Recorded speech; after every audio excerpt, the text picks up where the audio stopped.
A causa secreta. Garcia em pé, mirava e estalava as unhas. Fortunato sentado na cadeira de balanço, olhava para o teto. Maria Luísa, próxima à janela, costurava com sua agulha. Já havia 5 minutos que nenhum deles dizia uma palavra. Tinham falado do dia, que estava lindo, de Catumbi, onde morava o casal Fortunato, e de uma casa de saúde que logo se explicará. Como os 3 personagens aqui, presentes agora, estão mortos e enterrados, contarei a história sem guardar segredos. Tinham falado também de outra coisa além daquelas 3, coisa tão feia e grave que não lhes deixou muito gosto para conversar sobre o dia, o bairro ou a casa de saúde. Toda a conversa se deu constrangida. Agora mesmo, os dedos de Maria Luísa parecem ainda trêmulos, enquanto no rosto de Garcia habitava uma expressão séria que não lhe é habitual. Os eventos que tal estranheza causaram foram de tal natureza que, para entendê-lo, é preciso voltar à origem da situação. Garcia tinha se formado em medicina no ano anterior, 1861. Em 1860, quando ainda estava na escola, encontrou-se com Fortunato pela primeira vez, à porta da Santa Casa, enquanto o outro saía. A figura do homem lhe chamou a atenção, mas ainda assim teria se esquecido, se não fosse o segundo encontro, poucos dias depois. Morava na rua Dom Manuel. Uma de suas raras distrações era ir ao Teatro São Januário, que ficava perto, entre essa rua e a praia. Ia 1 ou 2 vezes por mês. E nunca achava mais que 40 pessoas. Só os mais corajosos ousavam colocar os pés por aquele canto da cidade. Em uma noite, estando nas cadeiras, apareceu ali Fortunato e sentou-se próximo a ele. A peça era um drama, só que cheio de imperfeições e remorsos. Mas Fortunato assistia com tamanho interesse. Em cenas dolorosas, a atenção dele redobrava. Os olhos iam aviadamente de um personagem ao outro, a tal ponto que o estudante suspeitou haver na peça lembranças pessoais do vizinho. No fim do drama, veio uma farsa, mas Fortunato não esperou por ela e saiu. Garcia saiu logo atrás dele. Fortunato foi pelo Beco do Cotovelo, Rua de São José, até o Largo da Carioca. Ia cabisbaixo, devagar, parando às vezes para dar uma bengalada em cada cão que dormia. No Largo da Carioca, entrou em uma carruagem e seguiu para os lados da Praça da Constituição. Garcia voltou para casa, sem saber de mais nada. Passaram-se algumas semanas. Uma noite, por volta das 9, Garcia estava em casa, quando ouviu o som de vozes vindo da escada. Desceu do sótão onde morava, ao primeiro andar, onde vivia o empregado do arsenal de guerra. E o viu sendo conduzido à escada, ensanguentado. O senhor que o servia acudiu a abrir a porta. O homem gemia vozes que eram confusas. Estava escuro, disposto e ferido. Na cama, Garcia disse que era preciso chamar um médico. Garcia olhou. Era o próprio homem da Santa Casa e do teatro. Imaginou que seria parente ou amigo do ferido, mas rejeitou a suposição quando ouviu perguntar se o próximo tinha família ou pessoa próxima. O criado lhe disse que não. Então assumiu a direção do serviço, pediu para que as pessoas estranhas se retirassem, pagou os carregadores e deu as primeiras ordens. Sabendo que Garcia era vizinho e estudante de medicina, pediu-lhe para que ficasse para ajudar o médico. Em seguida, contou o que havia acontecido.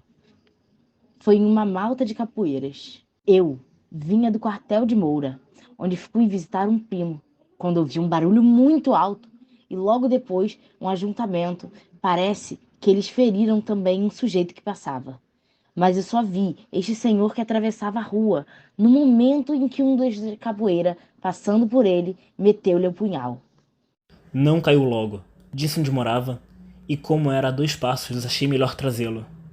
Conhecia-o antes? Não, nunca ouvi. Quem é? É um bom homem, empregado do arsenal de guerra. Chama-se Gouveia. Não sei quem é. O médico e superdelegado vieram daí a pouco, fez-se o curativo e tomaram-se as informações. O desconhecido declarou ser chamar-se Fortunado Gomes da Silveira, ser capitalista, solteiro, morador em Catumbi. A ferida foi reconhecida grave.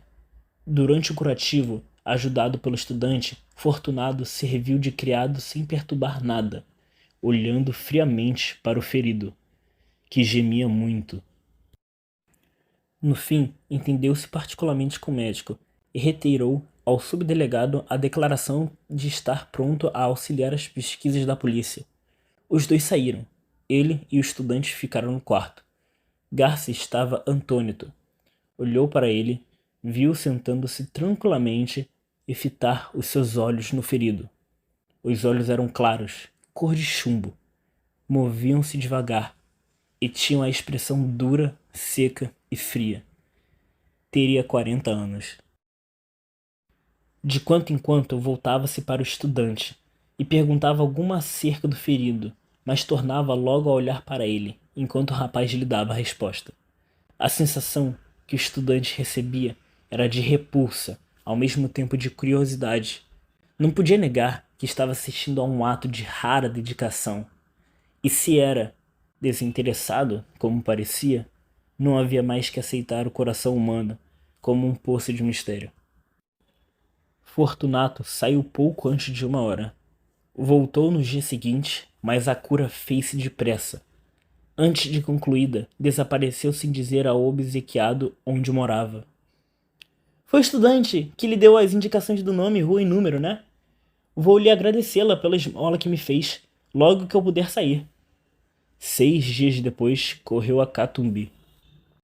Fortunado recebeu-o constrangido, ouviu impaciente as palavras de agradecimento, deu-lhe uma resposta grosseira e acabou batendo com as borlas do chambre no joelho. Gouve à frente dele, sentado e calado, levantando-se os olhos de quanto em quanto, sem achar mais nada que dizer. No fim de 10 minutos, pediu licença para sair e saiu. Ei, cuidado com os capoeiras! O pobre diabo saiu de lá mortificado, humilhado, mastigado, a custo o desdém, forcejando por esquecê-lo, explicá-lo ou perdoá-lo, para que no coração só ficasse a memória do benefício. Mas o esforço era em vão.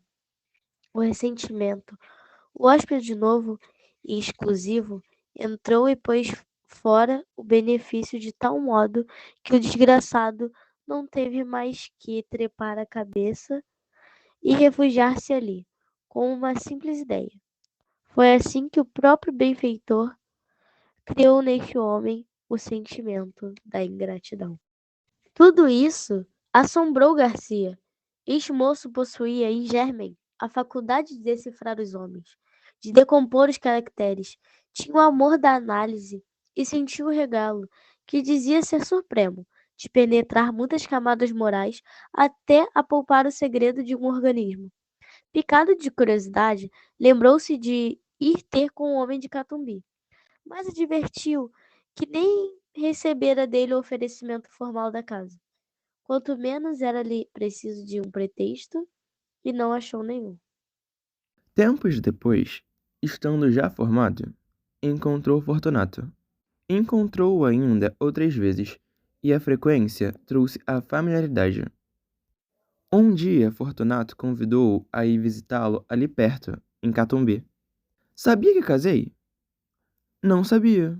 Agora está sabendo. Casei-me há 4 meses. Podia dizer 4 dias. Vai jantar conosco domingo. Domingo? Não esteja forjando desculpas. Não admito desculpas. Vá, domingo. Garcia foi lá domingo. Fortunato deu-lhe um bom jantar, bons charutos e uma boa palestra, em companhia da senhora, que era interessante. A figura dele não mudara. Os olhos eram as mesmas chapas de estanho, duras e frias. As outras feições não eram mais atraentes que dantes. Os obséquios, porém, se não resgatavam a natureza, davam alguma compensação, e não era pouco. Maria Luísa, que possuía ambos os feitiços, pessoa e modos, era esbelta, airosa, olhos meigos e submissos. Tinha 25 anos e parecia não passar de 19. Garcia, a segunda vez que lá foi, percebeu que entre eles havia alguma dissonância de caracteres, pouca ou nenhuma afinidade moral. E da parte da mulher, para com o marido, uns modos que transcendiam o respeito, e confinavam na resignação e no temor. Um dia, estando os três juntos, perguntou Garcia a Maria Luísa se tivera notícia das circunstâncias em que ele conhecera o marido. Não, disse Maria Luísa. Vai ouvir uma ação bonita, disse Garcia. Não vale a pena, respondeu Fortunata. A senhora vai ver se vale a pena, reiterou Garcia. Garcia conta o caso da rua Doutor Manuel para a mulher. Fortunato olha com um olhar ameaçador. A moça ouviu espantada. Insensivelmente, estendeu a mão e apertou o pulso ao marido, risonha e agradecida, como se acabasse de descobrir-lhe o coração. Fortunato sacudiu os ombros, mas não ouvia com indiferença. No fim, contou ele próprio a visita que o ferido lhe fez, com todos os pormenores da figura, dos gestos, das palavras atadas, dos silêncios, em suma, um estúdio. E ria muito ao contá-la. Não era o riso da dobrez, a dobrez é evasiva e oblíqua. O riso dele era jovial e franco.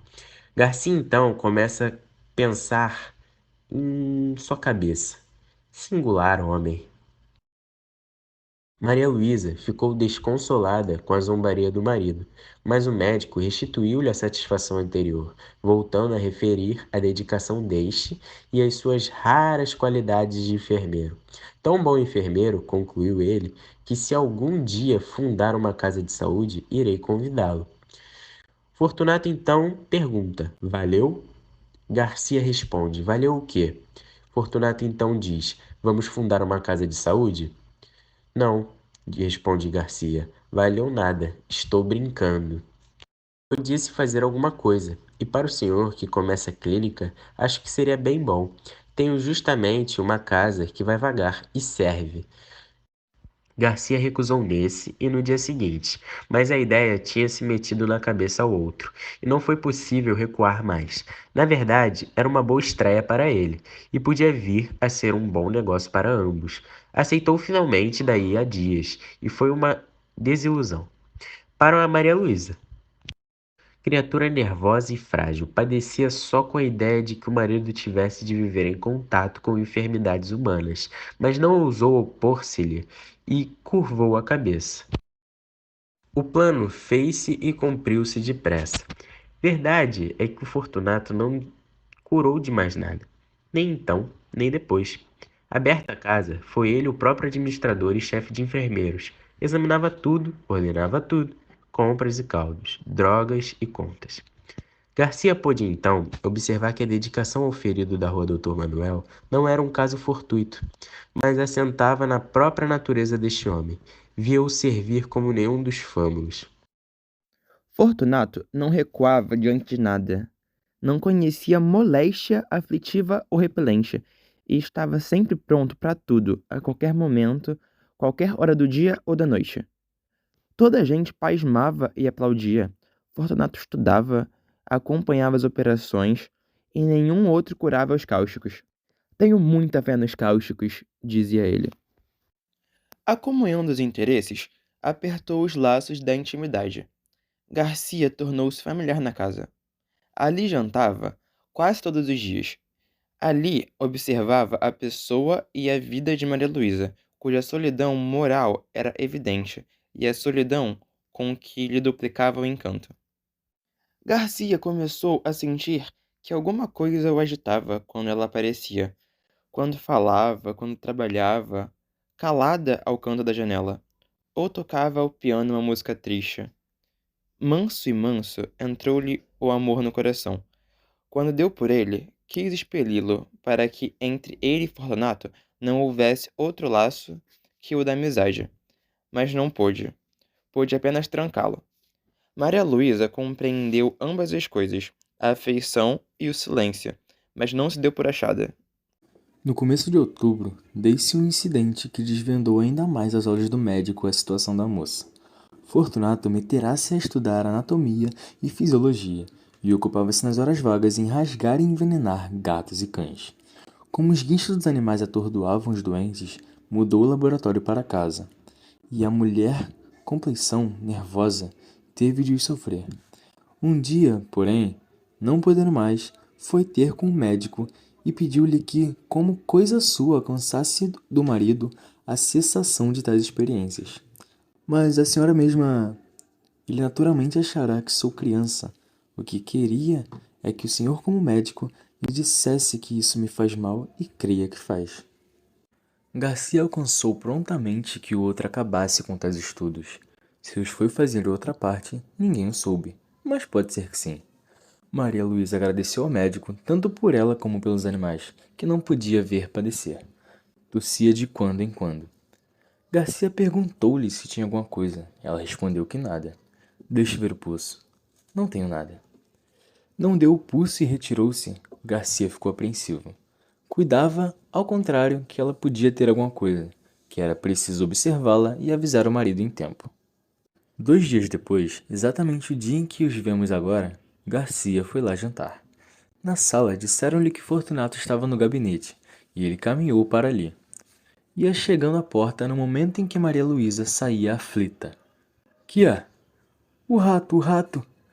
Garcia lembrou-se que na véspera ouvira Fortunato queixar-se de um rato, que lhe levará um papel importante, mas estava longe de esperar o que viu. Fortunato, sentado à mesa, que havia no centro do gabinete, sobre o qual puseram um prato com espírito de vinho. O líquido flamejava. No momento em que Garcia entrou, Fortunato cortava uma das patas do rato. Em seguida, descia o infeliz até a chama, rápido, para não matá-lo. E dispôs-se a fazer o mesmo, a terceira, pois lhe havia cortado a primeira. Garcia estacou, horrorizado. Mate-o logo! Já vai. E com um sorriso único, reflexo de uma alma satisfeita. Alguma coisa que traduzia a deliciosa, íntima das sensações supremas. Fortunato cortou a terceira pata do rato e fez o mesmo movimento até a chama. O miserável entorcia-se, guinchando, ensanguentado, chamuscado, e não acabava de morrer. Garcia desviou os olhos, depois voltou novamente e estendeu a mão para impedir o suplício que continuasse. Mas não chegou a fazê-lo, porque o diabo do homem impunha medo. Com toda aquela serenidade radiosa da fisionomia, faltava cortar a última pata. Por fim, Fortunato cortou-a, muito devagar, acompanhando a tesoura com os olhos. A pata caiu e ele ficou olhando para o rato, meio cadáver, ao descê-lo pela 4ª vez até a chama. Deu-se ainda mais rapidez ao gesto, para o salvar. Se pudesse alguns reparos da vida, Garcia, de fronte, conseguia dominar a repugnância do espetáculo para fixar a cara do homem. Nem raiva, nem ódio. Tão somente um vasto prazer, quieto, profundo, como daria a outra audição de uma bela sonata ou vista de uma estátua divina, alguma coisa parecida com a pura sensação estética. E era verdade que Fortunato havia inteiramente esquecido. Isto posto, não estaria fingindo. E devia ser aquilo mesmo. A chama morrendo, e o rato poderia ser que ainda tivesse um resíduo de vida. Sombra de sombra, Fortunato aproveitou-o para cortar-lhe o focinho pela última vez, chegar a carne ao fogo. Afinal, deixou cair o cadáver no prato e arredou-se de si toda essa mistura de chamusco e sangue. Ao levantar-se, Deus com o médico teve um sobressalto. Então mostrou-se enraivecido contra o animal que lhe comera o papel, mas a cólera evidentemente era fingida. Castiga sem raiva, pela necessidade de achar uma sensação de prazer, que só a dor alheia pode lhe dar. É o segredo deste homem. Fortunato encareceu a importância do papel. A perda que lhe trazia, perda de tempo, é certo, mas o tempo agora era-lhe preciosíssimo. Garcia ouvia só, sem dizer nada, nem lhe dar crédito. Relembrava os atos deles, graves e leves, achava a mesma explicação para todos. Era a mesma troca das teclas de sensibilidade. um diletantismo sui generis, uma redução de Calígula. Isa voltou ao gabinete. Daí a pouco, o marido foi ter com ela, rindo, pegou-lhe nas mãos e falou-lhe mansamente. Fracalhona. Há de crer que quase desmaiou? Maria Luísa defendeu-se. A medo, disse que era nervosa e mulher. Depois foi sentar-se à janela com as suas lãs e agulha, e os dedos ainda trêmulos, tal qual vimos no começo dessa história. Hão de lembrar-se que depois de terem falado de outras coisas, ficaram calados os três, o marido sentado e olhando para o teto, o médico estalando as unhas. Pouco depois foram jantar, mas o jantar não foi alegre. Maria Luísa cismava e tossia. O médico indagava de si mesmo se ela não estaria exposta a algum perigo na companhia de tal homem. Era apenas possível, mas o amor trocou-lhe a possibilidade em certeza. Tremeu por ela e cuidou de os vigiar. Ela tossia, e não se passou muito tempo que a moléstia não tirasse a máscara. Era a tísica velha dama insaciável, que chupa a vida toda, até deixar um bagaço de ossos. Fortunato recebeu a notícia como um golpe. Amava deveras a mulher. A seu modo, estava acostumado com ela. Custava-lhe perdê-la. Não poupou esforços, médicos, remédios, ares, todos os recursos e todos os paliativos. Mas foi tudo vão. A doença era mortal.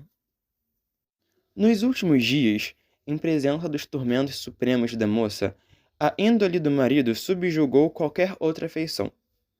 Não a deixou mais. Fitou o olho baço e frio naquela decomposição lenta e dolorosa na vida. Bebeu uma a uma as aflições da bela criatura, agora magra e transparente, devorada de febre e minada de morte. Egoísmo aspérrimo, faminto de sensações, não lhe perdoou um só momento de agonia. Nem lhe os pagou com uma só lágrima, pública ou íntima. Só quando ela expirou é que ele ficou atúrdido. Voltando a si, viu que estava outra vez só. De noite, indo repousar, uma parenta de Maria Luísa, que a ajudara a morrer, ficaram na sala Fortunato e Garcia, velando o cadáver, ambos pensativos. Mas o próprio marido estava fatigado. O médico disse-lhe que repousasse um pouco. Vai descansar. Passe pelo sono 1 hora ou 2, eu irei depois. Fortunato saiu, foi deitar-se no sofá da saleta contígua e adormeceu logo. 20 minutos depois, acordou.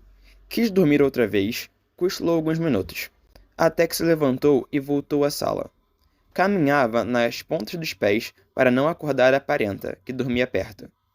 Chegando à porta, estacou assombrada. Garcia tinha-se chegado ao cadáver, levantara o lenço e contemplara por alguns instantes as feições defuntas. Depois, como se a morte espiritualizasse tudo, inclinou-se e beijou-a na testa. Foi nesse momento que Fortunato chegou à porta. Estacou assombrado. Não podia ser o beijo da amizade, podia ser o epílogo de um livro adúltero.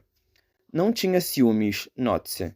A natureza compô-lo de maneira que lhe não deu ciúmes, nem inveja, mas dera-lhe vaidade, que não é menos cativa ao ressentimento. Olhou assombrada, mordendo os beiços.